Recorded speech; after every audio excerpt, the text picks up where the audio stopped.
Bienvenidos buscadores un día más a mi canal. Mi nombre es Laura y soy documentalista. En el vídeo de hoy os voy a hablar de OSINT, Open Source Intelligence o inteligencia de fuentes abiertas. Y en concreto os voy a hablar de 3 puntos. Punto número 1, ¿qué son las OSINT? Punto número 2, ¿para qué sirven? Y por último, ¿cómo se trabaja con estas fuentes o cómo recomiendo yo trabajar con este tipo de fuentes? En la caja de información os dejo una serie de recursos sobre OSINT. Son recursos generales pero muy solventes y de calidad. Y quedaos hasta el final porque os doy un tip de seguridad que si no usáis deberíais incorporar a vuestra rutina de investigación en la red. Así que dentro vídeo.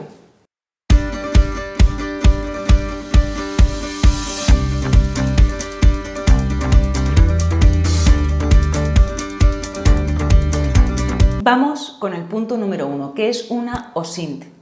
Pues son un conjunto de fuentes abiertas que tienen datos e información disponible para el público que acceda a ellas. Es eso, no es nada más. No es un tipo de herramienta, no son herramientas específicas, son fuentes abiertas disponibles en la red. Pero la clave está en saber quién produce estas fuentes, si son solventes y monitorizarlas.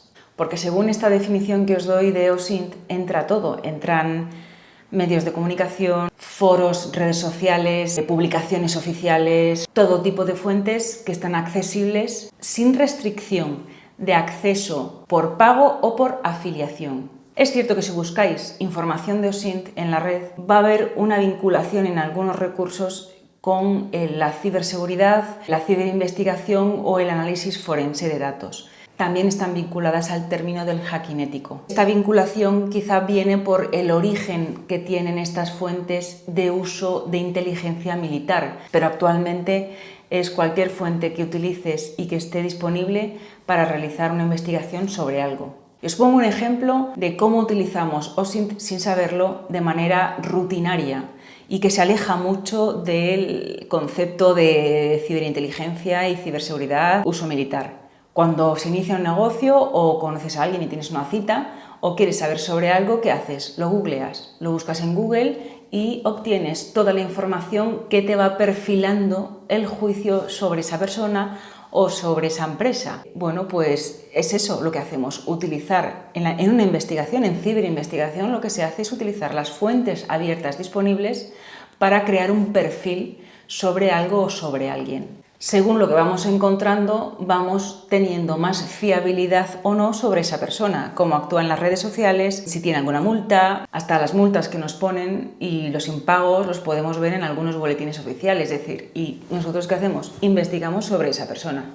Vamos con el punto número 2. ¿Para qué sirve usar las OSINT? Sirve para obtener información estratégica y aplicarla a un proyecto. Por ejemplo, en entornos empresariales se utilizan para hacer comprobaciones de identidades anónimas digitales. Y hay herramientas específicas que se basan en minería de datos para realizar este tipo de investigaciones. Pero sobre estas herramientas específicas quiero hacer un vídeo, quiero hablar de una serie de herramientas que se utilizan mucho en ciberinvestigación y en hacking ético para realizar este tipo de investigaciones. Hoy os hablo desde mi punto de vista, el uso que le da un documentalista o un investigador de información para obtener datos para un proyecto o para un cliente. Y vamos con el punto número 3. ¿Cómo se trabaja con las OSINT? Aquí os hago una propuesta, como os he dicho, desde mi punto de vista. Y la clave está en seguir los siguientes pasos.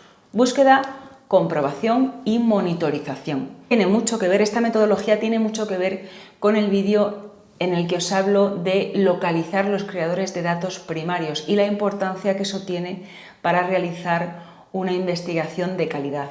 Establecer esta metodología es muy importante no solo para obtener información de calidad, es que es también importante para rentabilizar tu trabajo, porque cuando se desarrolla una investigación tienes que crear una batería, una base de datos con fuentes y con datos para alimentar ese proyecto. El tiempo que te puedes pasar buscando y buscando y buscando, que es lo que yo llamo excavación, es muy largo y eso ralentiza mucho el trabajo y encarece mucho los proyectos. No todo el mundo paga el tiempo que vale esa búsqueda. Entonces es importante hacer esta metodología de búsqueda constante, de búsqueda, comprobación y monitorización.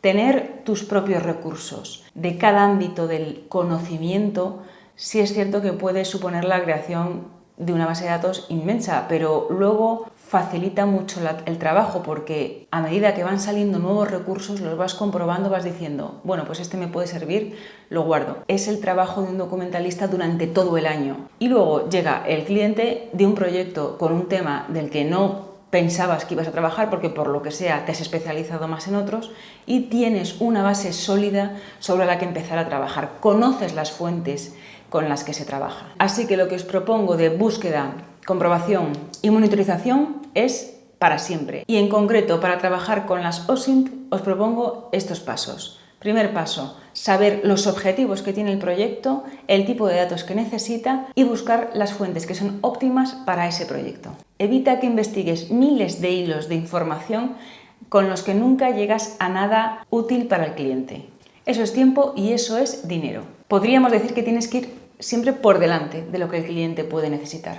Ya tienes fijadas las fuentes que son relevantes para ese tema, para ese área del conocimiento y las monitorizas. Creación de una base de datos, de una buena base de datos o de un repositorio documental y alimentas toda la monitorización que estás realizando para ese proyecto con los datos que obtienes. Y hay que tener una buena clasificación de resultados y explicar al cliente cuál ha sido la lógica que has seguido para llegar a esos resultados, porque si no, muchas veces no ve el sentido de incluir esos datos en el resultado. Y llegamos al final de este vídeo y, como os he dicho, os voy a dar un tip de seguridad muy útil para aquellos que realicéis investigaciones en la red, y no solo para los que realicéis investigaciones en la red, sino para los que de manera doméstica busquéis cosas en Internet y os descarguéis cosas en Internet. Porque el problema no es solo la fiabilidad de los datos y la veracidad de los datos que obtenemos, sino la fiabilidad del tipo de archivo que nos estamos descargando. La clave es aplicar siempre un doble check. El doble check es muy importante cuando se analiza un nuevo recurso que encontramos en la red. Hacer vuestro doble check y os evitaréis muchos problemas. Si esa fuente es maligna y queréis saber si esa fuente es maligna, utilizad algún software que haya para realizar un checking. Yo utilizo VirusTotal, os dejo el enlace en la caja de información. Te permite meter la IP o el archivo de ese recurso que quieres evaluar y te evalúa la fiabilidad del recurso. Te dice si está contaminado o no. Esto evita dos problemas muy importantes, que son falsos positivos y los falsos negativos. Así que si excaváis en la red y tenéis que hacer investigaciones en la red, sed muy precavidos con los archivos y las fuentes que veis. Primero, si no os da mucha confianza, primero comprobad con un doble check y os ahorraréis muchos disgustos. Pero ya no solo por vosotros, porque os pueda entrar un virus, sino por la credibilidad como profesionales frente a un cliente. Entregar a un cliente una batería de archivos contaminados o algunos archivos contaminados nos deja como profesionales a un nivel bastante cuestionable. Entonces, realizarlo por precaución, no solo vosotros en vuestro uso diario, sino de cara a un buen trabajo, un trabajo de calidad. Así que si os ha gustado este vídeo, dadle un like, suscribíos y haré más vídeos sobre OSINT, que es un tema que me apasiona y es inmensamente enorme, sobre verificación, sobre análisis forense en la red, y que hay unas herramientas muy potentes y muy buenas sobre semántica, sobre ciberseguridad. Espero poder añadir contenidos al canal que sean de más calidad, ir poco a poco mejorándolo, pero bueno, necesito vuestro apoyo, así que hasta el próximo vídeo, buscadores.